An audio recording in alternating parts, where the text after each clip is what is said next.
2021년 1월 30일 큐티 방송입니다. 기도하겠습니다. 고마우신 하나님, 오늘도 말씀 묵상의 시간을 허락하시니 감사드립니다. 허락하신 이 시간 임재하여 주셔서 온전히 주님의 은혜 안에 거하게 하여 주시옵소서. 말씀의 능력이 나를 감싸 나의 삶을 인도하게 하시고 언제나 주의 말씀을 사모하는 주의 백성이 되게 하여 주시옵소서. 감사드리며 예수님의 이름으로 기도합니다. 아멘. 오늘 묵상할 말씀은 디모데전서 2장 8절에서 15절까지의 말씀입니다. 그러므로 각처에서 남자들이 분노와 다툼이 없이 거룩한 손을 들어 기도하기를 원하노라. 또 이와 같이 여자들도 단정하게 옷을 입으며 소박함과 정절로서 자기를 단장하고 따은 머리와 금이나 진주나 값진 옷으로 하지 말고 오직 선행으로 하기를 원하노라. 이것이 하나님을 경외한다 하는 자들에게 마땅한 것이니라. 여자는 일체 순종함으로 조용히 배우라. 여자가 가르치는 것과 남자를 주관하는 것을 허락하지 아니하노니 오직 조용할지니라. 이는 아담이 먼저 지음을 받고 하와가 그 후며 아담이 속은 것이 아니고 여자가 속아 죄에 빠졌음이라. 그러나 여자들이 만일 정숙함으로써 믿음과 사랑과 거룩함에 거하면 그의 해산함으로 구원을 얻으리라. 아멘. 우리가 말씀을 읽고 이해하는 데 어려움을 겪는 이유 중 하나는 바로 그 당시의 상황을 알지 못한다는 것입니다. 당시의 문화나 배경 등을 알면 쉽게 아하 하고 이해되는 것들이 그러한 사실을 알지 못할 때는 굉장한 난제로 다가오곤 하는 것이죠. 어쩌면 오늘의 본문 역시 현대의 사상과 생각으로는 이해되지 않는 부분인지도 모르겠습니다. 마치 남성 우월주의를 말하고자 하는 듯 보이는 오늘 본문을 우리는 어떻게 이해할 수 있을까요? 이러한 어려움을 바로잡기 위해 먼저 우리가 생각할 것이 문맥이라는 것입니다. 앞뒤의 상황을 파악하면 조금은 쉽게 본문을 이해할 수 있는 것이죠. 오늘 본문은 어제 7절에 이어지는 언급입니다. 어제 7절은 바울이 사도로 세워진 것과 그가 사도로서 말하는 복음의 교훈이 참말이라는 것, 그리고 더 나아가 믿음과 진리 안에서의 이방인의 스승이 되었다라는 말이었습니다. 그리고 오늘 본문 8절에서 바울은 교회의 남자들을 향하여 권면하는데요. 그러므로로 시작함에 유의하시면 좋겠습니다.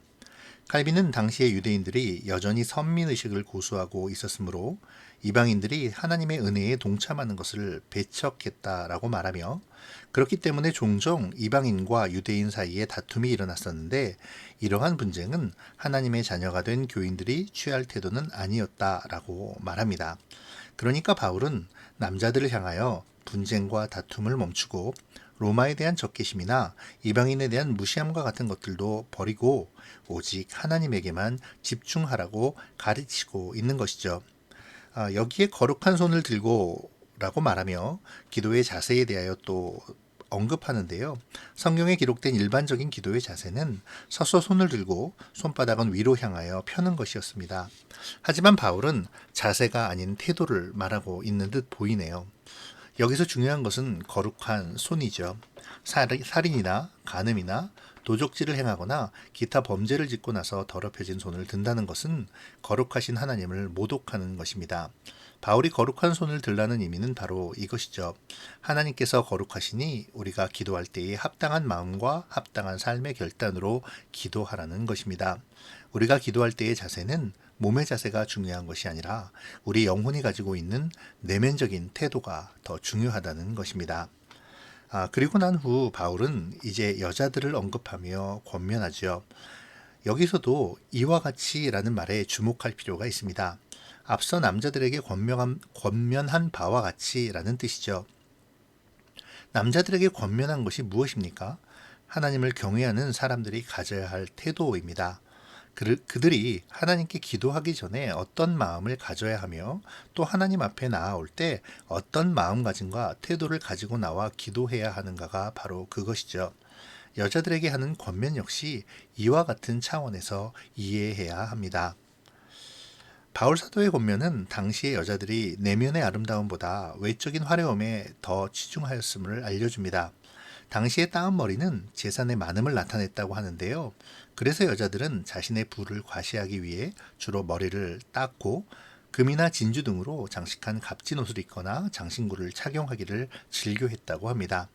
그러나 이런 것들은 하나님 앞에 드리는 마음 자세라기보다 사람의 관심을 끌게 하는 행동에 불과하죠. 이렇게 겉만 번지르한 허영은 결코 예배에 합당한 자세가 아닙니다. 예배에 참석할 때 하나님 앞에서 자신의 영적 상태에 대하여 신경을 쓰기보다 다른 사람들에게 자기를 과시하기 위하여 오치장을 하는 것은 신앙과 거리가 멀다는 것을 당시의 여인들은 인식해야만 했습니다.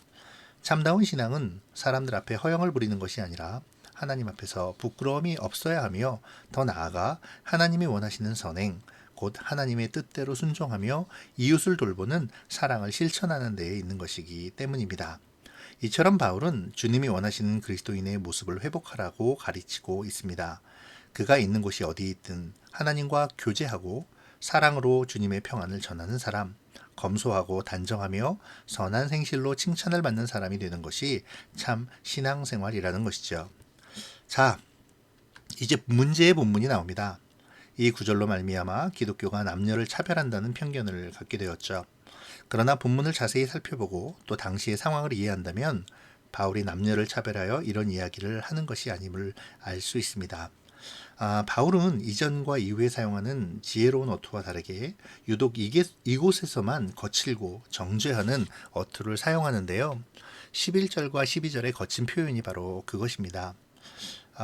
순종하고 조용할 것을 요구하며 여자가 가르치는 것과 남자를 주관하는 것을 허락하지 않는다고 말하는 이 바울의 강한 어조는 당시의 상황이 그만큼 급박하고 험악했음을 보여주기도 하죠. 보여주는 증거라고 할 수 있죠. 바울이 여자가 속아 죄에 빠졌음이라고 말하는 것으로 보아 거짓 교사들에게 미혹된 몇몇 목소리 크고 지나치게 용감했던 여인들이 거짓 가르침에 빠져 그것을 교회 안에 전파하려 하고 또 그것을 남편들과 다른 남자들에게 강요했던 것으로 보입니다. 그 여인들로 인해 공중 예배가 혼란에 빠졌을 것이고, 다른 것은 몰라도 예배의 질서가 깨어지는 것을 차마 방치할 수 없었던 바울은 강한 어조로 그녀들을 질타하고 있는 것이지요. 문제의 핵심은 여인이 무조건 남자들 앞에서 가르치지도 말고 목소리를 높여서도 안 된다라는 것이 아니라 거짓 교훈들의 떠들썩하고 공공연한 과시나 과대 선전에 대한 바울의 긴박하고도 간절한 반응이라고 보는 것이 맞을 듯 싶습니다. 실제로 당시 교회에는 잘 가르치던 여자 지도자들도 많았습니다. 브리스가는 학문을 많이 습득하고 박식했던 아볼로의 교사이기도 했고요. 바울의 절대적인 신뢰를 얻었던 루디아는 빌립보 교회 설립에 지대한 공을 세운 지도자였습니다. 또 유오디아와 순두계도 비록 둘 사이에 약간의 긴장은 있었지만 훌륭한 여자 리더들이었다고 할 수 있겠죠.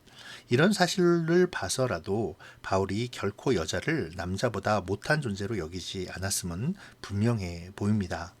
다만 당시의 에베소 교회의 특수한 상황이 바울로 하여금 그토록 거친 말을 하게 했다고 이해할 수 있겠네요.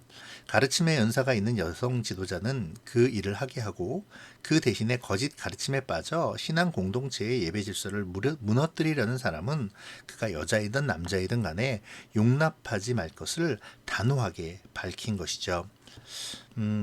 마지막으로 바울은 여자들이 정숙함으로써 믿음과 사랑과 거룩함에 거하면 이라는 말을 통해서 여성 그리스도인이 가져야 할 품성 4가지를 소개합니다.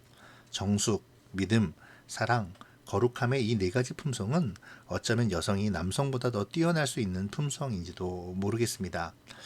그러면서 뒤에 해산함으로 구원을 얻는다고 말하는데요. 이는 실제로 아이를 낳는 것을 의미한다기보다 앞에서 여성도들이 거짓 교사들에게 속은 것을 하와가 뱀에게 속은 것에 비교했던 것과 연장선에서 하와가 죄의 결과로 해산을 해야 한 것처럼 거짓 교훈에 미혹된 그녀들도 돌이켜 회개하고 다시 바른 교훈을 교육받는 시간을 비유적으로 표현한 것이라고 생각되어집니다.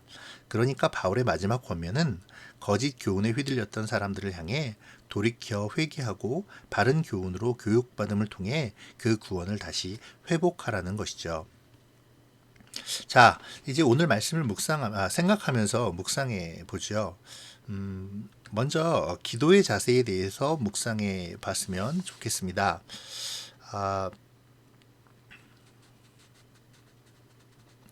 오늘 본문에서 바울은 남자들을 향한 권면에서 기도의 자세를 말하는데요.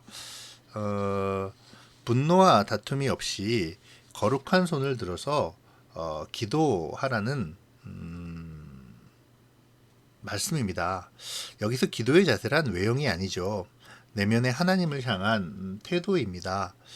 오늘 나의 기도의 모습을 점검해 보면 좋겠네요. 각처에서라는 말에 대해서도 묵상해 보면 좋겠습니다. 여기서 각처에서라는 이 부분에 NIV 영어 성경은 everywhere, 모든 곳이라고 번역하고 있습니다. 그러니까 바울은 남자들이 모이는 모든 곳에서 분노나 다툼이 없이 거룩한 손을 들고 기도하라는 것입니다. 나에게 있어 모이는 모든 곳이란 어디일까요? 각자 생각해 보시고 묵상해 보시면 좋을 듯 싶습니다. 두 번째로 바울이 여인들을 향한 권면에서 하나님을 경외하는 자들의 마땅한 것이라는 것을 묵상해 봅시다. 바울은 여인에 대한 권면에서 화려한 치장이나 부를 자랑하는 것 말고 단정함과 소박함과 정결함으로 선행을 하라고 말하는데요. 이러한 바울의 권면을 보며 나의 모습을 좀 돌아보고 그리고 나의 삶을 어떻게 살아내야 할 것인지도 함께 하나님을 경외하는 사람으로서의 나의 삶을 좀 생각하고 다짐해 보시면 좋을 듯 싶습니다. 바울은 오늘 권면의 마지막에서 믿음과 사랑과 거룩함에 거하면 해산함으로 구원을 받는다라고 말했습니다. 이 말은 곧 거짓 교훈에서 떠나 자숙함으로 믿음과 사랑과 거룩함의 바른 교훈 배우기를 즐거워하면 구원을 회복한다라는 권면이었죠. 이 권면은 오늘 우리에게도 적용되어집니다. 점점 악해지는 세상 속에서 세속의 눈을 돌리고 세상의 가치를 따라 거짓된 화려함을 쫓아 사는 우리가 믿음과 사랑과 거룩함의 바른 교훈을 배우며 자숙하고 인내함으로 하나님께서 주신 구원을 잃어버리지 않고 하나님의 백성으로서의 정체성을 회복하는 것이죠. 회복하는 것을 말하는 것이죠. 그런 정체성을 회복하는 오늘이 되기를 바랍니다. 기도하겠습니다. 고마우신 하나님, 오늘 바울의 권면을 통해 우리를 돌아봅니다. 하나님 앞에 나아가 기도하며 하나님의 거룩함을 생각지 못하고 위선과 외식의 모습으로 하나님을 속이려 함을 용서하여 주시옵소서. 화려함을 바라보고 세상적 부를 사모했던 모습을 회개하고 돌이켜 하나님의 백성이 추구해야 할 거룩함과 믿음과 사랑을 소망하며 간구하는 주의 백성이 되기를 원합니다. 오늘 하루도 하나님의 백성으로서의 정체성을 가지고 주의 영광을 위해 사는 우리가 되어지기를 원하오며 예수님의 이름으로 기도드립니다. 아멘.